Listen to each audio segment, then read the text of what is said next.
O governo agora quer ter como grande pauta o endividamento das famílias, né? Então, primeiro ponto, é o próprio governo responsável pelo endividamento das famílias. Primeiro porque nunca deu educação financeira. O PT teve 20 anos para colocar no currículo escolar educação financeira. Nunca colocou.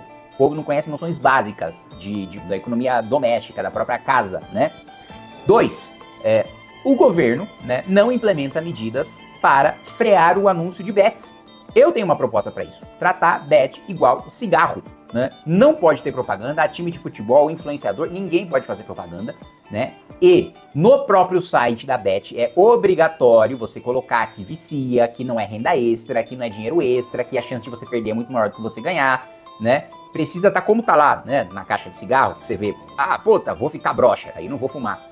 Vou morrer, né? Aí não vou fumar, né? Então, da mesma maneira, deixar isso no site e proibir e fazer campanhas públicas na televisão, em vez do governo ficar gastando dinheiro patrocinando propaganda para pobreza menstrual na minha Twitch, para pessoas que menstruam.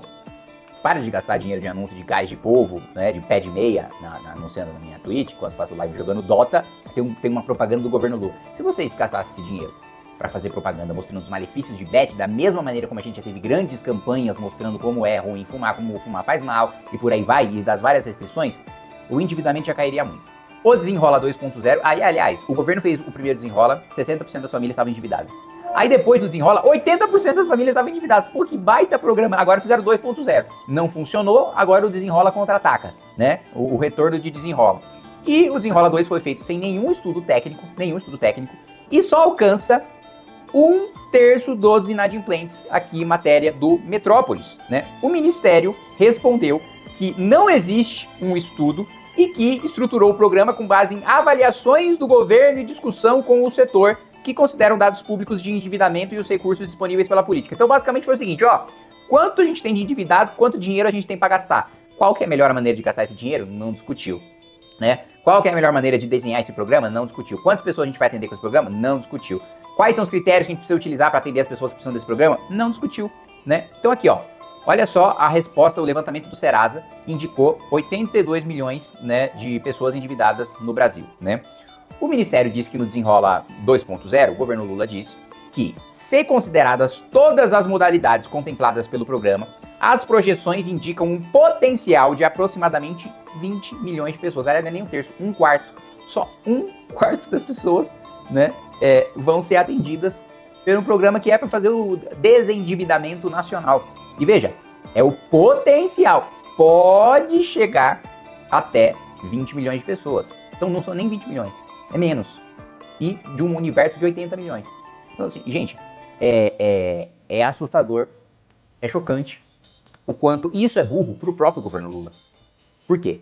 O fato de não ter uma política pública bem desenhada, o governo ele quer que as pessoas no ano eleitoral tenham um alívio de curto prazo para suas dívidas. Por quê? Para ela ter uma sensação de bem-estar e querer votar no governo, né? Da mesma maneira que eles querem ter um número para mostrar, olha, tantas famílias a menos estão endividadas por causa do nosso programa. Então, é tanta incompetência, é tanta burrice, que nem pro benefício pessoal do Lula, do governo, né, eles conseguem fazer um desenho de política pública eficiente para, no mínimo, fazer um populismo no ano eleitoral. Nem para gastar o nosso dinheiro, os caras sabem fazer direito. Então, assim, só para colocar aqui para vocês do amadorismo com o qual o nosso país ele é conduzido. E olha, eu conheço muitos servidores do Banco Central, do Tesouro, da Receita, capacitados e competentes. Você não precisa, para você ser um ministro, entender tudo sobre aquele assunto, ser especialista. Você só precisa se cercar dos melhores. Você só precisa se cercar de quem entende melhor do que você.